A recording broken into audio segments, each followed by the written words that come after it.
Yeah.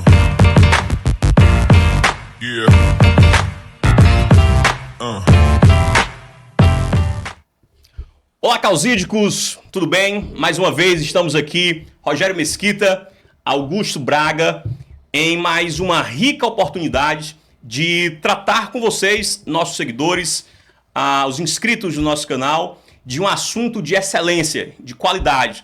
Mais uma vez, vamos falar nesse episódio de direito penal, de história de vida, história de superação, história de sucesso.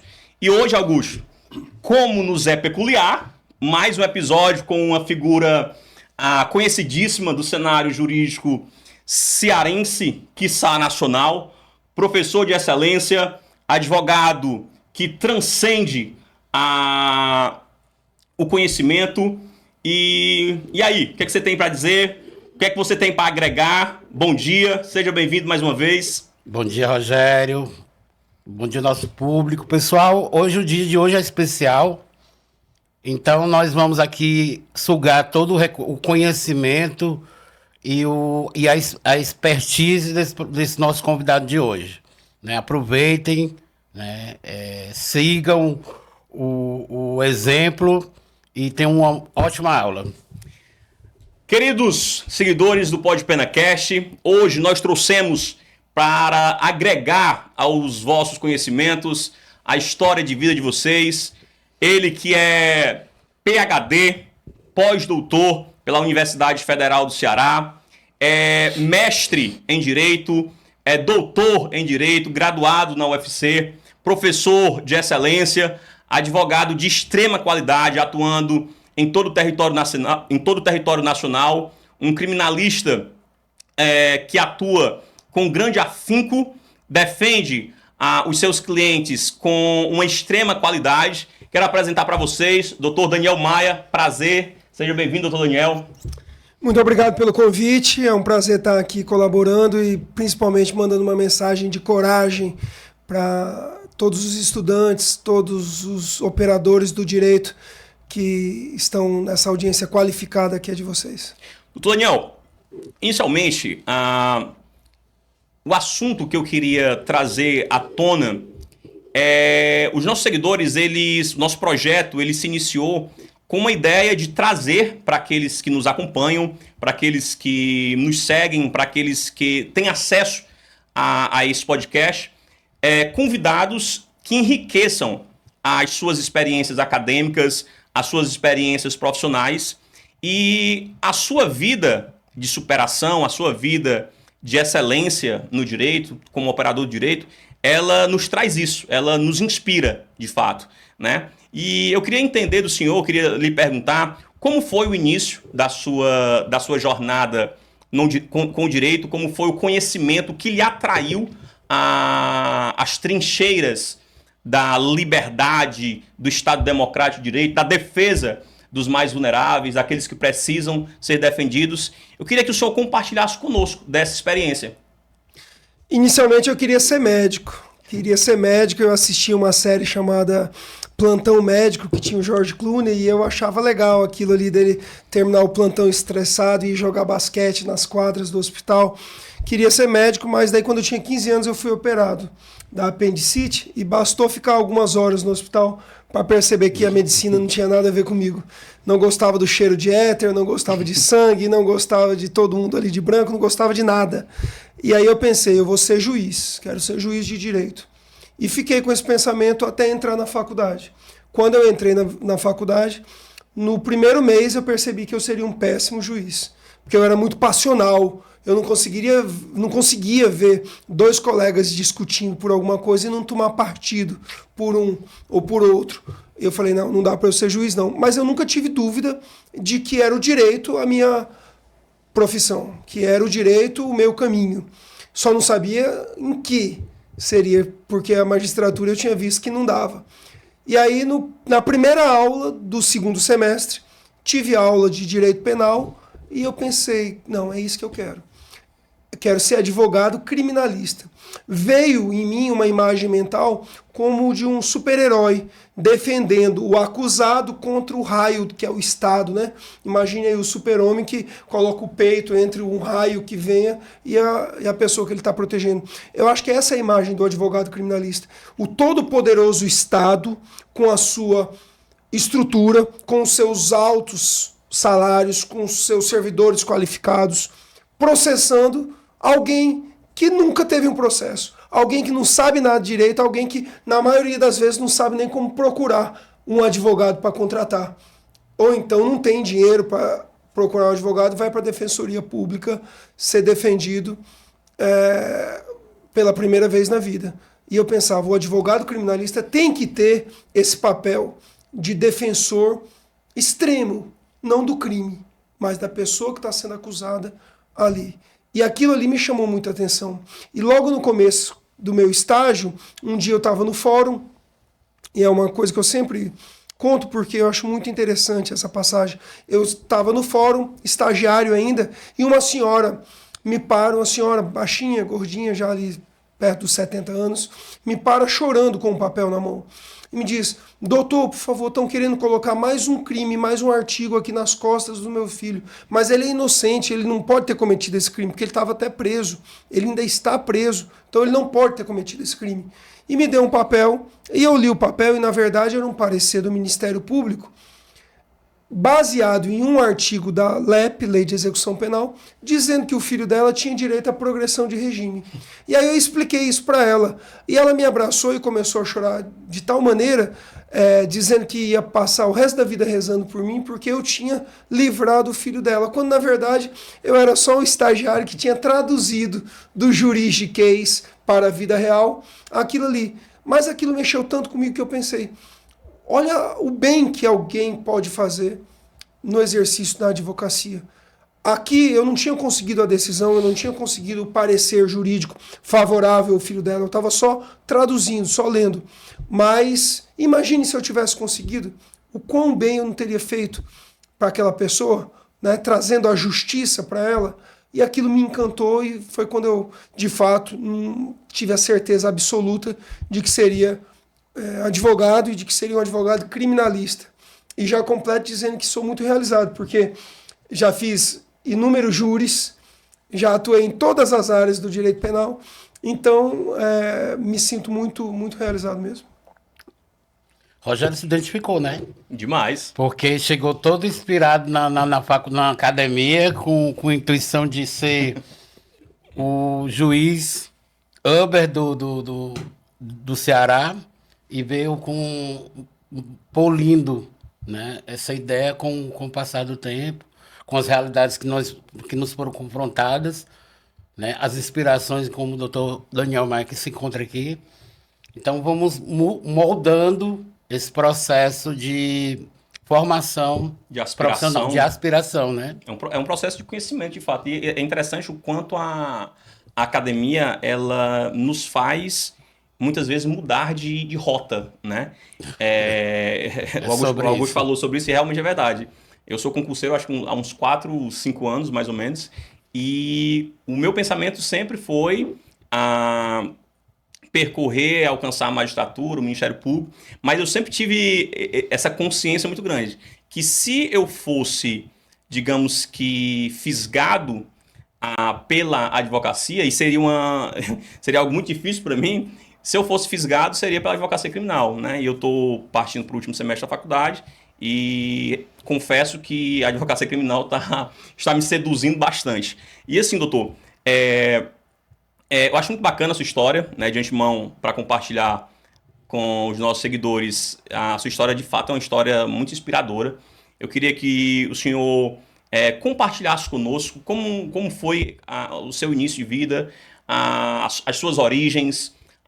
O senhor acabou de me falar aqui no áudio que a dona Lúcia Maia, né? É lá de Pacajus. Um abraço para a dona Lúcia e os nossos moradores, é uma conterrânea nossa da cidade de Pacajus, aqui pertinho de Fortaleza. Característico, alô, né?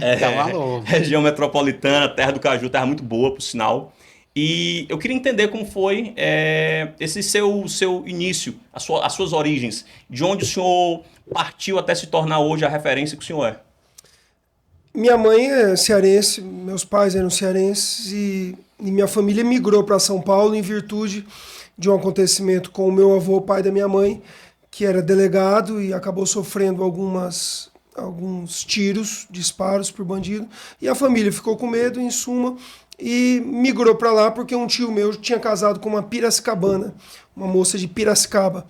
E isso no final da década de 70. E por isso que eu nasci em Piracicaba e fiquei lá até os 18 anos. Mas uma vida muito difícil, extremamente difícil. Porque se já é difícil você ser pobre no seu estado de origem, você migrar para um estado novo, você não tem nenhum cachorro para puxar pela corda, porque não tem a corda. Então é muito difícil mesmo. Então eu nasci numa família extremamente pobre. Não era humilde, não, era extremamente pobre. E com 6 anos de idade, eu já vendia picolé no centro da minha cidade, empurrando um carrinho de picolé e vendendo ali picolé. Depois passei a vender alho, porque a minha cidade tem 3 meses de muito frio. As estações são muito bem definidas. Passei a vender alho e depois, aos 14 anos, virei garçom. E aí o meu expediente, dava expediente o dia inteiro como garçom. Ao final do dia, ia lavar 3 banheiros do restaurante, porque há 25 anos atrás o direito do trabalho não era tão específico, tão vigoroso como é hoje, de não ter desvios de funções. E isso na adolescência ainda? Isso com 14 anos. E aí fiquei dos 14 aos 18, 5 anos sendo garçom. Minha rotina era assim, eu começava a trabalhar 8 da manhã até às 5. 5 horas lavava 3 banheiros, comia alguma coisa, pegava minha bicicleta e ia para o colégio público. No sábado, ao invés de ir para o colégio, porque não tinha colégio sábado à noite, ia para um clube de gafieira fazer um extra, como garçom também. E aí, do sábado de manhã ao domingo à noite, eu não dormia, porque eu saía de um restaurante para o clube de gafieira, ficava até 6 da manhã, tomava um banho, voltava para o restaurante para dar o expediente de domingo. Saía no domingo, voltava para o clube de gafieira para dar outro extra como garçom. Então ficava ali 36 horas sem dormir. No final do dia de domingo estava com o dinheiro suficiente para pagar o aluguel da minha casa. Então eu fui um arrimo de família que de fato tinha que vender o almoço para comprar a janta. Não tenho vergonha nem problema nenhum em contar essa parte da minha história, porque eu acho que isso me tornou um grande vendedor. E todo advogado, para fazer sucesso, tem que ser vendedor, porque nós vendemos algo muito difícil, que é algo imaterial. A gente não vende resultado, a gente não vende nada que o cliente possa entregar. O grande advogado, ele vende pensamento. Então é muito difícil você vender pensamento para uma pessoa que está desesperada, é muito difícil você vender pensamento para alguém que às vezes não consegue compreender o que você está vendendo. E o advogado, ele jamais vende resultado. E então você tem que ser um exímio vendedor antes de ser advogado para conseguir vender pensamento para as pessoas. E eu me considero um bom vendedor porque me criei vendendo o que eu servia como garçom. Então foi uma grande escola para a minha vida isso. E aí aos 18 anos eu tinha que tomar uma decisão. Eu tinha que fazer uma faculdade porque era o único caminho lícito que me era possível para vencer na vida. E aí eu abri mão de tudo para estudar muito. E passei no vestibular da UFC, saí fazendo vestibulares em todos os lugares. Então, nesse período, aos 18 anos, o senhor já tinha voltado para o Ceará? Já tinha vindo para o Ceará? Ou ainda é isso ainda em Piracicaba? Voltei para fazer o vestibular. Voltei não, vim, porque eu não sou daqui, minha mãe é daqui. Eu tinha vindo. Vim, e aí foi interessante, porque vim, não voltei nem para buscar minhas coisas. Até porque não tinha nada. Então, vim e fiquei. Eu tenho uma tatuagem na minha canela, na minha panturrilha, que tem a frase em latim, né? Vim, vi e venci. E tem um símbolo da estátua de Iracema, referente à Fortaleza, porque foi uma cidade que me abraçou e que eu hoje já moro há mais tempo em Fortaleza do que morei em São Paulo. E que, independente do tempo, me sinto muito mais cearense, com muito orgulho, do que paulista, porque sem nenhum demérito aos meus conterrâneos paulistas, mas aqui em Fortaleza é uma cidade referência em pessoas inteligentes, pessoas de caráter, pessoas vencedoras, pessoas batalhadoras, e por tudo isso me sinto muito mais cearense do que paulista. Ainda é um problema, porque meus alunos falam: professor, o senhor é muito caipira ainda quando eu solto um carne, um porquê, um pertinho. E meus amigos de São Paulo falam: você está muito nordestino, falando coração, falando aberto. Então não agrado mais ninguém, nem os conterrâneos paulistas, nem os amigos cearenses. Mas, doutor, foi proposital a sua vinda para cá ou por conta das referências familiares que tinha ainda dentro do Não, as referências familiares ajudaram, porque minha mãe já estava morando aqui de novo, mas o que foi preponderante foi eu passar no vestibular da UFC, porque era a possibilidade que eu tinha de estudar de graça. Eu não teria como ter estudado de graça em outro lugar, assim, não passei em outro lugar. E, de repente, passei entre uma das melhores faculdades de Direito do Brasil. E vim, e isso foi transformador. Para mim foi a virada de chave. Tive alguns pontos de inflexão na minha vida, algumas viradas de chave, mas a primeira, a que possibilitou as outras, foi passar no vestibular de uma universidade pública, porque daí eu tinha pelo menos o estudo garantido.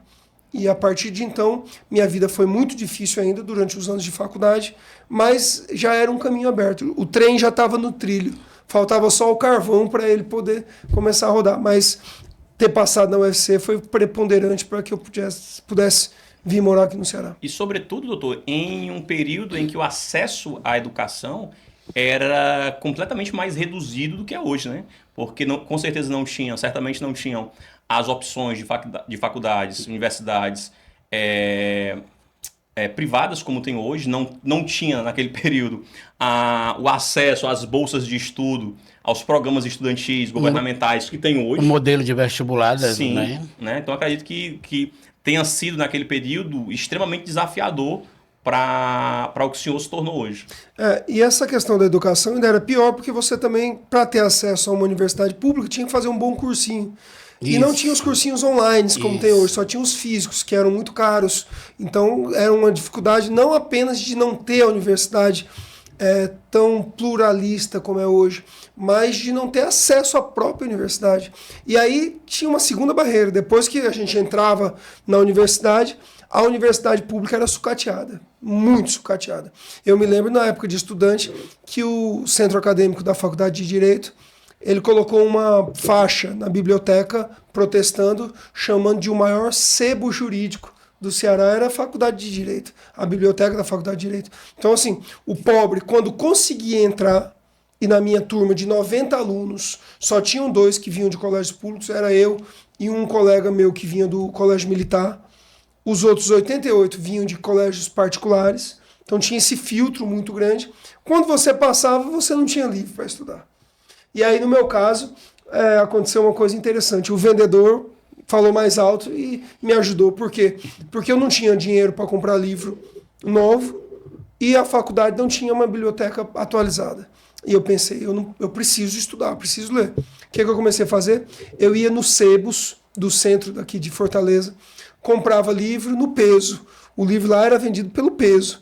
E aí eu comprava as edições mais recentes, antigas, mas mais recentes, e vendia para os meus colegas playboys que ganhavam a mesada do pai para comprar o livro, mas eles queriam ter dinheiro para farrear também. Então um livro custava novo R$80, ele ganhava R$80 do pai para comprar o livro novo.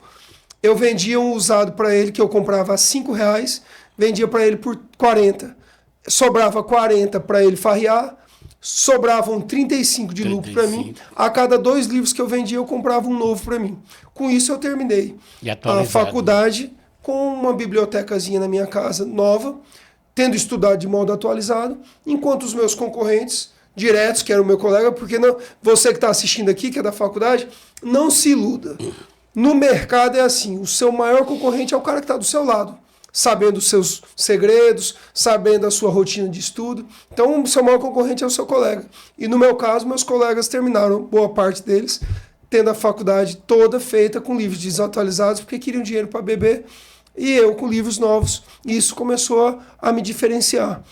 A ponto de que na minha festa de formatura, eu era o único que já tinha passado na OAB, e um mês depois passei no concurso para professor da UFC. É inspiração agora, né?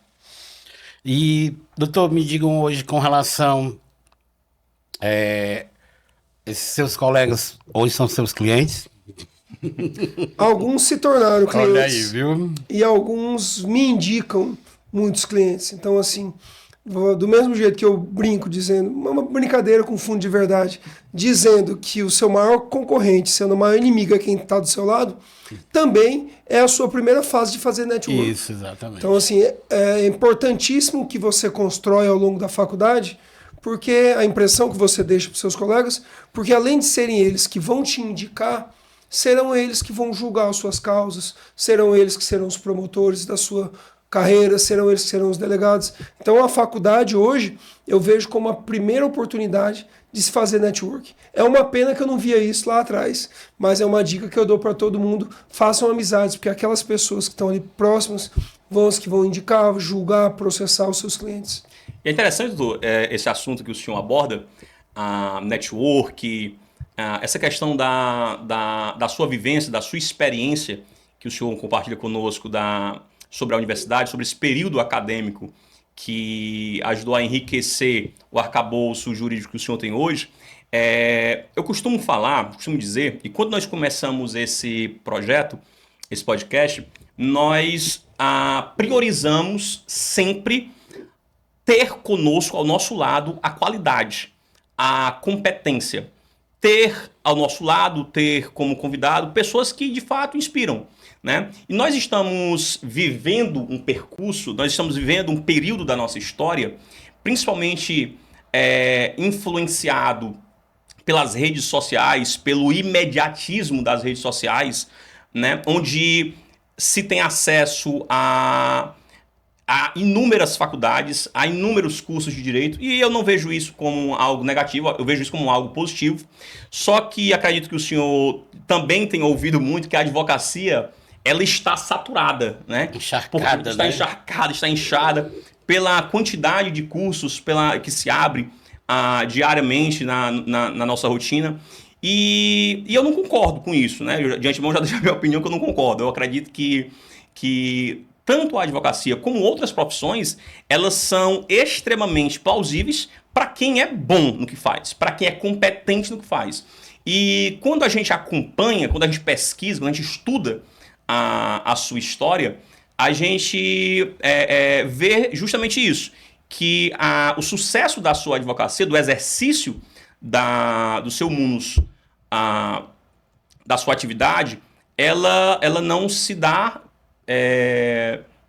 à toa, né? O senhor foi para a Universidade Federal, não se contentou com a graduação, fez mestrado, fez doutorado, foi orientando de um dos maiores constitucionalistas desse país, professor Paulo Bonavides, né? Conviveu com a academia, com a excelência da academia, para que isso hoje tornasse o profissional que o senhor se tornou. E aí, eu queria saber do senhor qual é essa importância, né, da competência para aplicar na defesa do seu cliente o que é que isso faz diferença quando um juiz, um desembargador, um ministro de uma Suprema Corte, de uma Corte Superior, se depara com uma petição vindo da Daniel Maia Advocacia e consegue perceber essa qualidade da tese jurídica sendo aplicada ali ao caso concreto. A busca pela excelência, ela tem que ser contínua. Excelência a etimologia da palavra excelência vem de ir mais além. Ir além do além do além. Buscar excelência, a pessoa nunca fica excelente. Porque a gente usa até errado essa palavra, né? Fulano é excelente. Não, porque quando ele está naquele nível de excelência, se ele continuar buscando a excelência, ele nunca chega, porque tem que sempre se aprimorar. E a advocacia criminal, especificamente, mas de modo geral também se aplica isso, mas a criminal, de modo mais específico, ela é a busca incessante pela excelência. Tem-se uma geração de influenciadores, uma geração de professores dando aula online, uma geração de marqueteiros do direito fazendo congressos, fazendo eventos, fazendo podcasts como esse também. E tudo isso é válido, mas a pergunta que fica é: o conteúdo que trazem é duradouro? Porque modas da internet se tem demais. Entretanto, só vai vencer na advocacia de modo contínuo quem tem um arcabouço, quem tem um conteúdo, para ficar mais fácil a comunicação aqui, para quem tem um conteúdo teórico de excelência. E esse conteúdo teórico de excelência não é apenas do direito, mas é da estética da petição, é do português usado sem muito rebuscamento, mas um português correto, é da maneira com que a pessoa se traja, não apenas o advogado, mas o próprio estagiário, é como o escritório se comporta. Quer dizer, a gente ainda vê muito uma pirotecnia de alguns colegas fazendo eventos maravilhosos, fazendo congressos gigantescos. E aí quando você vai ver as petições com erro de português, não faz sentido. Se a pessoa não consegue defender nem a própria imagem escrevendo corretamente, como é que vai estar defendendo um direito de terceiro? Porque eu me coloco sempre, e é isso que eu falo muito no meu escritório, olha, o juiz que está lendo ali, ele não está julgando apenas o cliente, ele está julgando o nosso escritório. Então não pode ter erro de português. Então não pode ter uma petição esteticamente feia, porque nós estamos sendo julgados por aquele juiz também. Então a advocacia, ela se constrói tijolo a tijolo de credibilidade.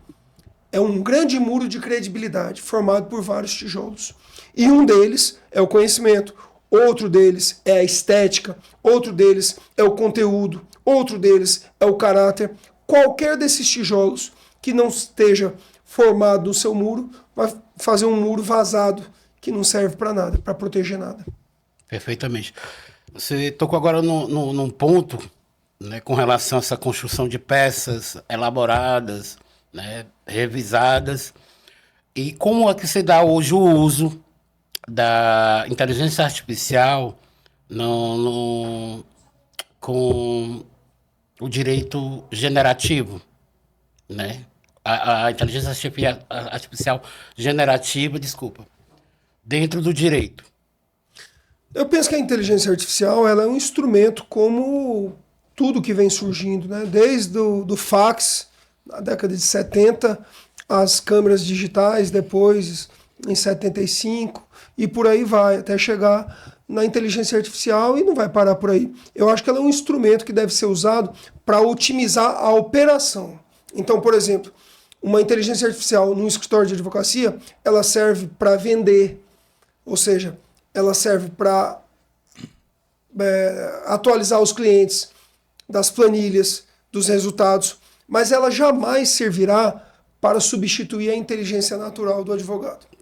Eu acho que ninguém tem risco disso, porque a inteligência artificial ela não terá jamais a sensibilidade que o ser humano tem. E advogar é se sensibilizar, é ter empatia, é se colocar no lugar do cliente e julgar da mesma forma. Então, assim, uma inteligência artificial, tem alguns juízes aí que estão esquecendo que são juízes, estão virando influenciadores, mais juízes mais influenciadores do que juízes. E estão pregando muito isso, que a inteligência artificial está substituindo tudo. Isso é um erro. É um erro, porque ela vai substituir o que for operacional, o que for quantitativo, mas não qualitativo. A inteligência artificial jamais substituirá um sentimento.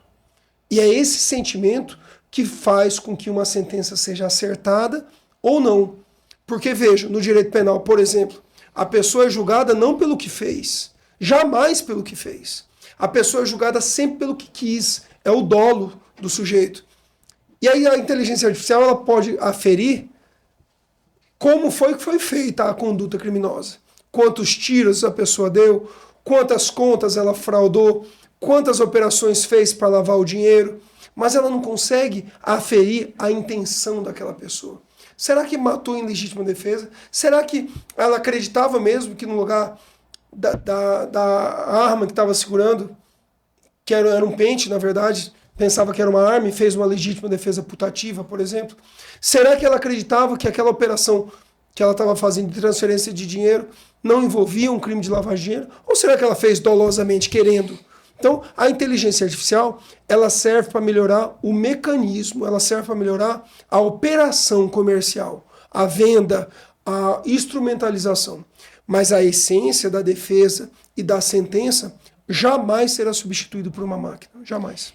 Interessante, doutor. E quando o senhor toca nesse assunto, é uma crítica muito relevante, né? É uma crítica, de certa forma, ao sistema, porque é o que nós conseguimos ver, se nós formos analisar o cotidiano atualmente, essa vivência do judiciário brasileiro de certa forma, até de querer julgar como algo objetivo. E o direito penal não é objetivo, ele é subjetivo, né?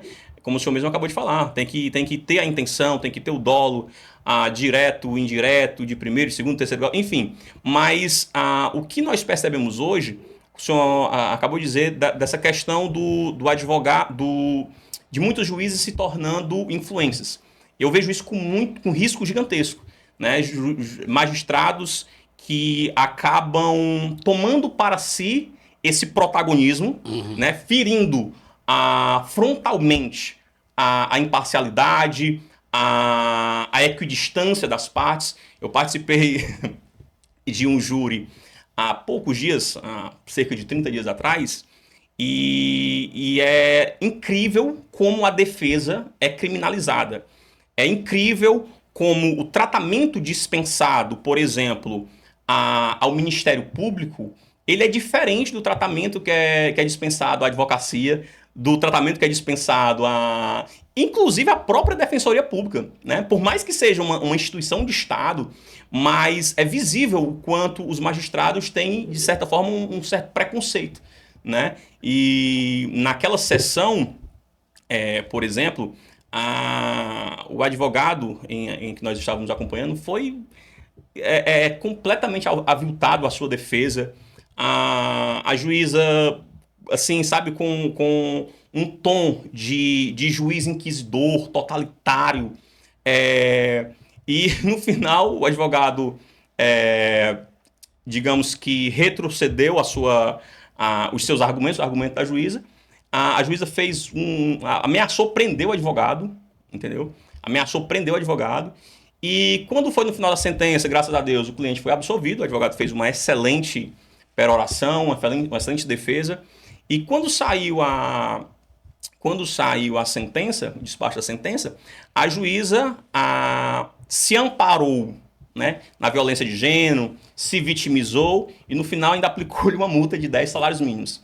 Então, assim, aí quando você vai ver a juíza, que não é nenhum demérito, porque eu não estou dizendo que não possa ter, beleza, pode ter rede social, pode ter seguidores, mas quando a gente vai ver o comportamento, de fato, se comporta mais como um influência digital do que propriamente como um agente estatal que é responsável por julgar a vida de um ser humano que é capaz de lhe atribuir ali 20, 30 anos numa masmorra, né? Até que ponto eu consegui ver a sua rica tese de doutorado, e o senhor escreveu justamente sobre isso, né? Sobre a influência das redes sociais. Até que ponto essa influência ela interfere, doutor, no ego, né? Na vaidade daquele que julga, daquele que opera, daquele que trata com direito penal, direito criminal? Muito, muito. Você veja um caso como Isabela Nardoni, que é um caso que na época nem tinha tantas redes sociais assim, mas o casal Nardoni já entrou condenado no júri, porque antes de ir pro júri a revista Veja estampou a cara dos dois, dizendo os assassinos de Isabela Nardoni. Ou seja, a revista já estava julgando eles. E aí você pega casos aqui como da menina Alanis aqui, onde a polícia pegou um sujeito e depois não era o assassino. Só que aquele primeiro sujeito pego como assassino apareceu em todas as televisões da época. E quem garante que quem viu a primeira reportagem, o sujeito como assassino, verá a segunda dizendo que ele não é assassino? Até porque não vende tanto, né? Então não é tão divulgado. Tem uma história que diz que uma pessoa caluniou a outra. E aí essa que foi caluniada foi reclamar em juízo. E o juiz chamou as duas pessoas e lhe aplicou uma pena alta para o caluniador. E o caluniador achou ruim. Falou que não tinha causado tanto mal assim. Aí o juiz falou, pois escreva aqui num papel o que foi que você causou. O que foi que você disse. Ele escreveu, o juiz mandou ele picar o papel e assoprar ao vento. E assim ele fez, assoprou ao vento. Aí o juiz falou, recolha todos os pedacinhos e reconstitua a frase. Se você conseguir fazer isso, eu vou lhe absolver. E não conseguiu, porque alguns daqueles pedaços tinham se perdido. Assim é quando alguém, hoje em dia, é difamado numa rede social, e todos nós estamos sujeitos a isso. Uma mentira dita numa rede social, ela é pior do que uma mentira dita por Goebbels no nazismo. Porque lá se dizia, uma mentira dita 100 vezes se torna verdade. Verdade. Na rede social de hoje, basta se dizer uma vez a mentira, que ela atinge centenas de pessoas, milhares de pessoas, milhões de pessoas, e se eterniza. Porque até ela ser retirada, não tem-se como garantir que as pessoas que viram aquela fake news verão uma errata sobre aquela fake news. E no judiciário isso é muito, muito perigoso. Primeiro porque juiz não é para estar em rede social sendo blogueiro. Não fez concurso para juiz? Tenha coragem de ser juiz. Ah, quero ser vaidade, quero aparecer na rede social. Meu irmão, apareça na sua rede social pessoal. Não apareça comentando casos. Não apareça vendendo algo que não cabe à sua profissão. Isso não só o juiz. Quanto delegado não tem aí ostentando arma na rede social, ostentando operação? Um delegado que nunca deu um tiro. Delegadas também, muitas mulheres que nunca deram um tiro na vida, só no curso de polícia, e estão ostentando ali na rede social. Isso está errado. Advogados, pior ainda. Rapaz, porque advogado, eu acho que o pior de todos aqui é o advogado. Porque ele acaba vendendo, às vezes, na rede social, algo que ele não pode entregar. E aí, o cliente que vendeu a vida, às vezes, para pagá-lo, fica sem uma defesa efetiva. E tudo isso passa pelo fortalecimento, primeiro, da informação, segundo, dos órgãos de controle, tanto do judiciário, quanto do Ministério Público, delegacias, polícias, e também da OAB. A OAB precisa ter um papel efetivo, tanto na defesa das prerrogativas, mas também na punição dos excessos. A OAB não pode ser uma figura meramente ilustrativa. A OAB precisa, é o órgão de classe mais importante do Brasil, porque é o único órgão de classe que está representando uma carreira constitucional. Nenhum outro. A medicina não está na Constituição. A engenharia não está na Constituição. Mas a advocacia está na Constituição. Então, há a necessidade da OAB fazer um rigoroso controle da atuação nas redes sociais dos advogados. Isso não significa atuar de modo a censurar a divulgação de conteúdos lícitos, mas sim a divulgação de conteúdos lícitos e com uma conduta proba. Exige do advogado que tenha uma conduta proba, inclusive na sua vida pessoal. Então seria um refino nessa construção de imagem, não na divulgação na possibilidade de serviço.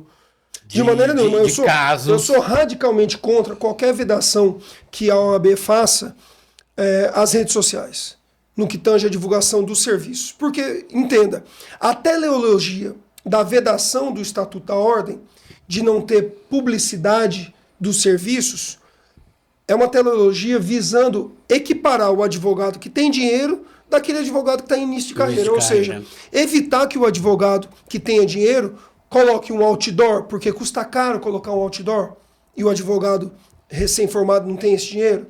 Evitar que o advogado coloque uma propaganda na televisão, porque o advogado recém-formado não vai ter o dinheiro para colocar uma propaganda na televisão. Nos Estados Unidos isso é até permitido. Mas aqui a teleologia, ou seja, a finalidade do Estatuto da Ordem, é equiparar o advogado que tenha dinheiro com o que não tem.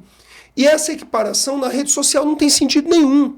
Porque uma coisa é se vedar o tráfego pago, a divulgação paga de conteúdo, mas se vedar a divulgação pela simples divulgação, ou seja, uma postagem simples, sem absolutamente nenhum tipo de patrocínio, eu sou radicalmente contra. E tem entendimento já de algumas OABs de que isso é liberado. Então, assim, nós temos que separar bem. Porque qualquer advogado pode postar na rede social. O que eu acho que desequilibra é quando um posta patrocinando ou fazendo tráfico pago. Aí isso desequilibra o jogo. Então, eu sou contra que haja uma censura a conteúdos gratuitos. De modo que muitas vezes tem transformado o exercício da advocacia como se fosse digamos que uma influenciadores digitais, né? Muitos advogados hoje querem atuar não como uma propagação, uma publicação de um conteúdo jurídico especificamente, mas mais como uma influência Uma digital bancada mesmo. digital, né, Isso. de vendas. Né? Tanto é que, assim, nós estamos no digital, somos defensores do digital, mas nós não acreditamos que o digital é um fim em si mesmo, né? Não tem essa função em si mesmo.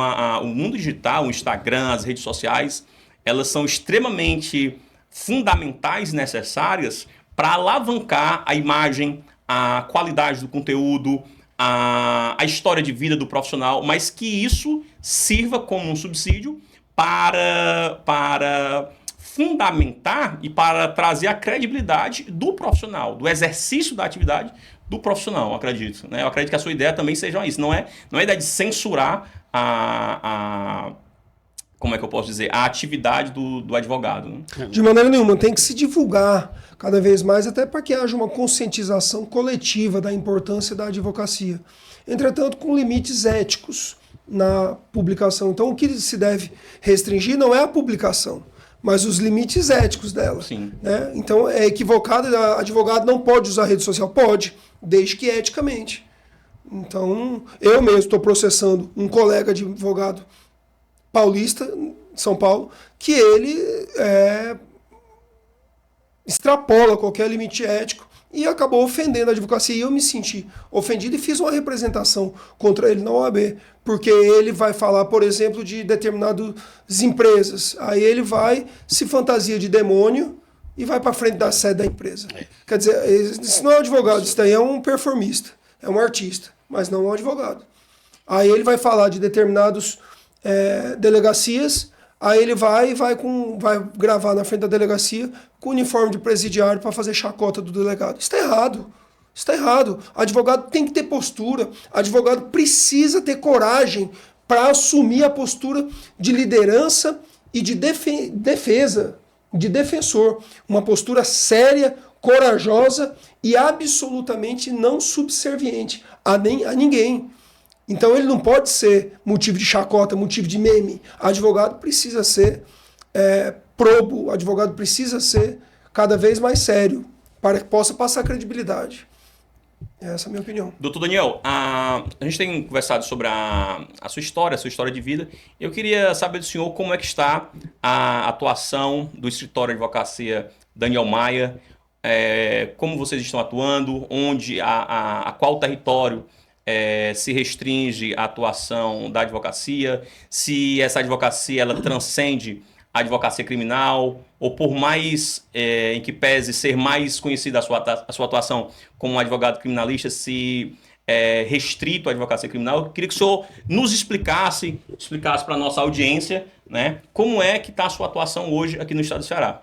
Nós conseguimos criar com a Daniel Maia Advocacia uma empresa de advocacia que ela gere um ecossistema de serviços, desde contabilidade, corretagem, auxílio financeiro a investidores, tudo isso auxiliando para que o cliente que nos procure tenha uma assessoria total.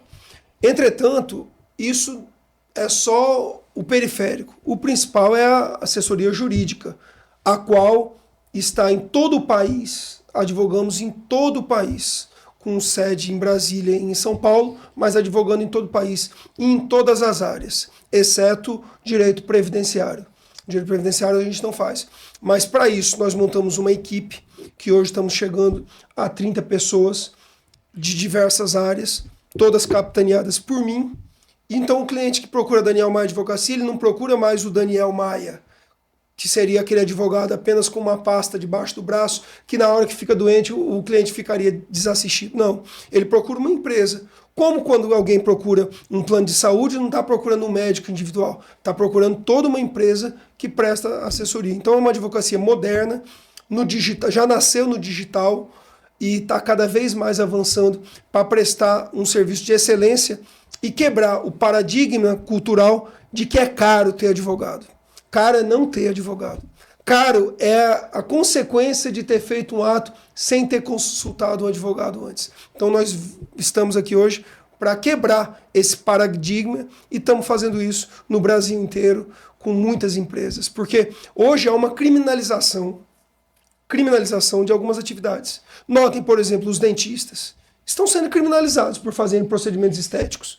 Aí vocês vão para os médicos, esteticistas, os cirurgiões. Não pode dar nada de errado na cirurgia, mesmo que não tenha nenhuma relação de causalidade com a cirurgia, que eles são condenados, respondem processos no CRM, processos criminais, processos cíveis, mesmo não tendo responsabilidade pelo resultado que eventualmente ocorreu. E na advocacia também tem isso. O empresário hoje, advogado, ele está muito criminalizado. Tudo derivado da inveja que alguns fomentam, tudo derivado da falta de capacidade técnica de crescer, e aí ver quem está crescendo e se ofende com o crescimento disso. Então, busca-se criminalizar as condutas. Ganhar dinheiro no Brasil hoje é crime. Por mais que você ganhe dinheiro lícito, trabalhando 14 horas por dia, como eu faço, hoje eu já dei uma aula às 7 horas da manhã na UFC, e por mais que você faça isso, ganhar dinheiro no Brasil parece crime. E essa questão dos influenciadores é interessante. Porque enquanto as pessoas ficam tentando, por vaidade, aparecer na internet, o que influencia de verdade é o resultado. Qualquer coisa que não seja resultado, para mim é desculpa. Então você tem que dar resultado para o seu cliente. Não adianta você aparecer com uma superprodução na internet e não dar resultado. Ou você quer aparecer, quer influenciar sem dar resultado, só se você for a Virgínia, né, que vende até maquiagem que não questionável a qualidade e fica milionária na rede social. Tem a excelência dela. Mas para a advocacia, tudo que não é resultado, para mim, é desculpa. Contrate um advogado que lhe dê resultado. Qualquer outro é desculpa. Gente, os seus argumentos são pautados na inspiração, né? Mas foram construídos com muito estudo. Hoje, você é uma referência, principalmente para os jovens acadêmicos que estão em início de carreira, em processo de carreira, como quem foi a sua inspiração, né, dentro desse universo da advocacia, no processo de formação ou pós-formação, que aí existe um profissional início de carreira vislumbrando um futuro, existe hoje um profissional concretizado, solidado dentro do mercado, com uma outra visão, mas não esquecendo o visionário lá do início. No direito, eu tenho algumas referências. Por exemplo, o professor César Roberto Bittencourt, o maior criminalista do Brasil, para mim é uma referência, é um amigo querido que eu me inspiro e sigo muito os conselhos dele e a atividade dele como um todo, tanto quanto professor como advogado, bem como o professor Paulo Bonavides, que foi meu orientador de mestrado na UFC e para mim, o maior constitucionalista do mundo. Mas a minha inspiração maior não é do direito, foi minha mãe. Minha mãe, a dona Lúcia, que trabalhava 14, 15, 16 horas por dia para sustentar eu e minha irmã, é a minha maior inspiração. A minha heroína é ela. Nunca deve ter ouvido um reclame, quem é o seu ídolo? Minha mãe, eu não tenho ídolo. Nunca tive tempo para ter ídolo. Meu ídolo era dentro de casa, minha mãe, que trabalhava sem reclamar para sustentar a gente, enquanto nós morávamos num porão. E sustentava sem reclamar, e todo mundo feliz.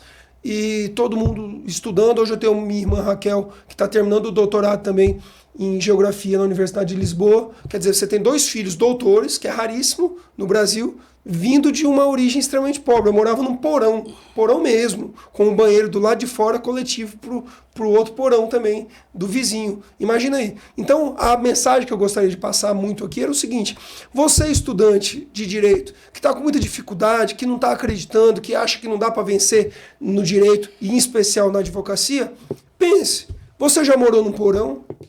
Você já lavou um banheiro de um restaurante? Porque eu lavava 3 todos os dias durante 5 anos. Façam a conta, mais de 1.500 banheiros lavados na minha conta aqui. E consegui trilhar o rumo da advocacia sem ter nenhum pai, sem ter nenhuma mãe advogada, sem ter ninguém do direito. Por que você não consegue? Que agora nunca foi tão fácil vencer na vida como nessa geração. por causa da tecnologia, do acesso à informação, do acesso à divulgação. É mais fácil ficar conhecido hoje do que era antigamente. Então você tem tudo, meu irmão, para vencer na vida. Minha irmã, você tem tudo para ser o que você quiser ser. Quiser ser um juiz, um advogado, uma delegada, você pode ser, porque o acesso ao conteúdo hoje é muito mais barato. E vocês estão numa geração do mimimi, que não precisa ser excelente para vencer. Basta você só não ser frágil. E aqui eu indico um livro do Caleb que chama Antifrágil para todo mundo. Basta você suportar a pressão de horário, a pressão de prazo, a pressão de broncas, a pressão de clientes, a pressão do mercado, que você vai vencer na vida, vai nadar abraçadas. É fácil vencer. Ou seja, doutor, esse argumento, né, que está no coletivo imaginário das pessoas, do senso comum, que a advocacia está saturada, é simplesmente uma narrativa fantasiosa. Fantasiosa por completo. Pense o seguinte, no Brasil hoje nós temos mais de 250 milhões de CNPJs. Ou seja, temos mais empresas do que pessoas, mais CNPJs do que CPFs. O advogado no Brasil que tem mais empresas hoje como clientes é o Nelson Williams, que deve ter cerca de 20 mil empresas clientes dele. 20 mil. E tem 250 milhões esperando para ter um advogado. Então a advocacia está longe, é um oceano azul. Dá para todo mundo agora, desde que você se dedique, desde que você aguente os primeiros anos ganhando nome, ganhando credibilidade, ganhando conhecimento e aí ganhando clientes. Se você aguentar os 3, 4, 5 primeiros anos de advocacia, você não quebra mais, meu amigo. Você só vai crescer porque aumenta o seu network, aumenta os seus clientes. Você tem que aguentar. Então aguente, coragem, haja com coração, coragem. E com absoluta certeza você vai conseguir montar o seu escritório e vai ser sucesso. Perfeito. Doutor, inclusive eu tava até conversando com o Rafael antes da gente começar o episódio, né?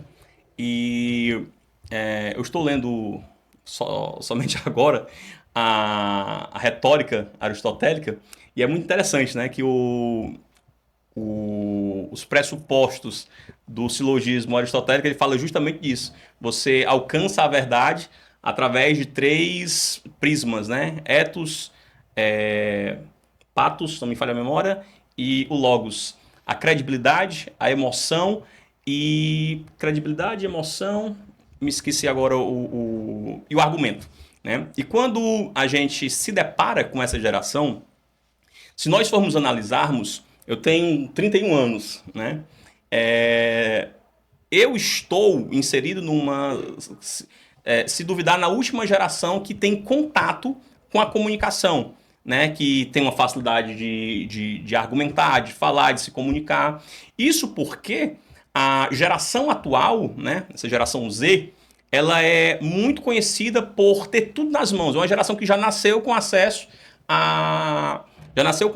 ao digital. Você não precisa ir como nós cearenses falamos, você não precisa ir numa bodega, no mercadinho, né, comprar o açúcar, o café para sua mãe. Essa geração não tem, por exemplo, a dificuldade que o senhor passou de trabalhar, de construir, de ajudar em casa.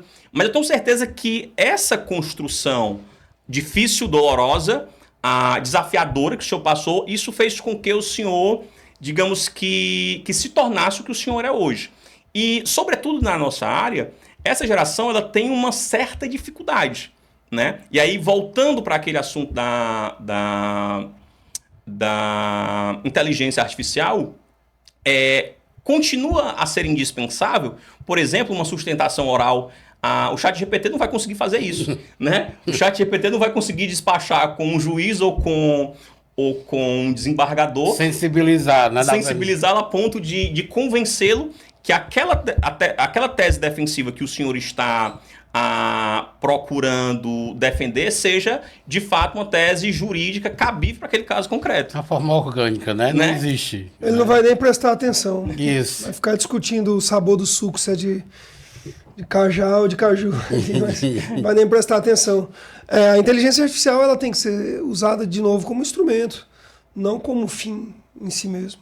E isso mostra o quanto de mercado que tem. Né? Eu acredito, é interessante, que eu acho que há uns 7 anos atrás eu pensava em fazer direito e não fiz por uma opção, por fazer outras coisas, mas eu não tenho dúvida que eu entrei num momento da faculdade extremamente, digamos que, propício, sabe? Porque eu entrei sabendo o que eu quero, entrei sabendo o caminho que eu quero percorrer, por onde eu vou percorrer e os resultados que eu quero alcançar. Então não tenho dúvidas para esse público, né, acadêmico que está iniciando a advocacia, eu tenho certeza que nós estamos vivendo um dos melhores momentos para a advocacia, porque é justamente isso.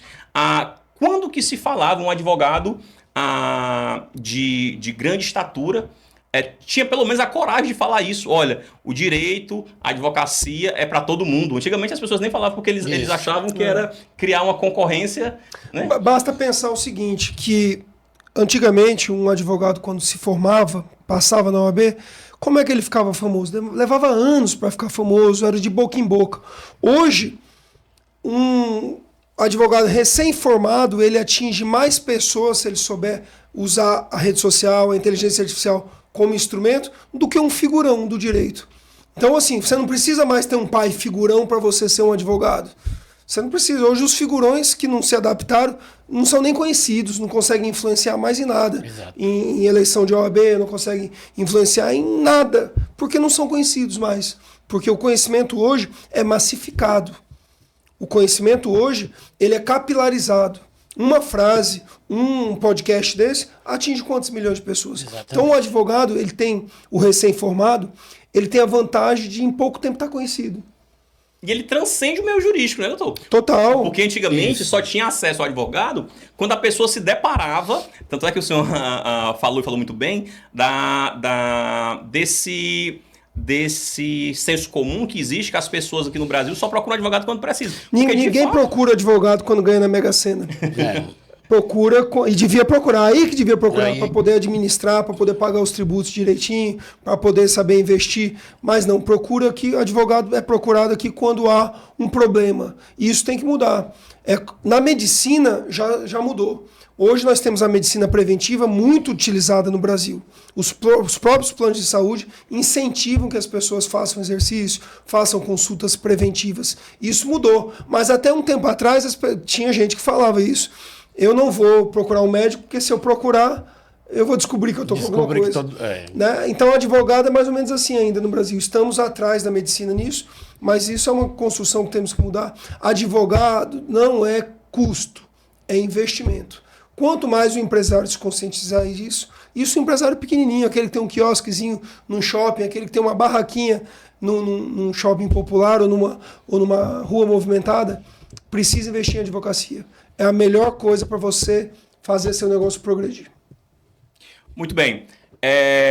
Queridos e queridas, eu quero agradecer por mais um episódio. Estamos chegando ao final desse episódio do Pod Pena Cash. Augusto, mais uma vez é um prazer estar com você, a compartilhar desse momento de experiências maravilhosas, experiências que de fato certamente agregarão, contribuirão muito, doutor Daniel, para a nossa formação, para a nossa construção profissional. Agradeço ao senhor pela presença, pelas experiências que o senhor compartilhou conosco e com aqueles que nos seguem. Encontre em nós um ponto de apoio sempre que o senhor tiver algum projeto para divulgar, alguma atividade. Nós estamos aqui para construirmos isso coletivamente. Nós acreditamos que o direito é uma ferramenta de mudança na vida das pessoas e mudança de vida não somente profissional, né, mas de mudança de vida pessoal também, de compartilhar todo esse sucesso. Né? Augusto, muito obrigado.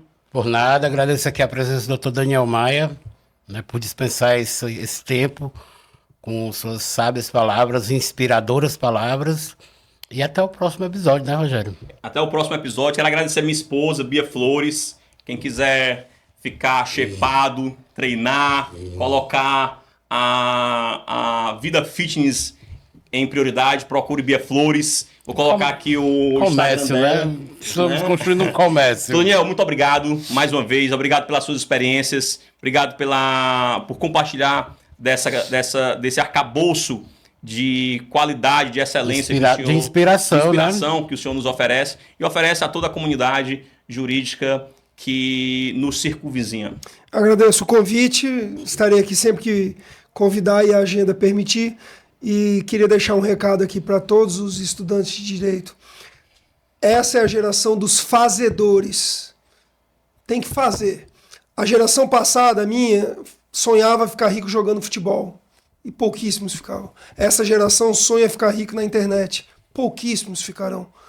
Ficarão bem-sucedidos aqueles que fizerem bem feito. O quê? O que tiverem fazendo. Então tá no direito, faz bem feito. Não dá para sentir fome por você. O teu pai não pode sentir fome de vitória por você. Tua mãe não pode. A tua namorada não pode sentir.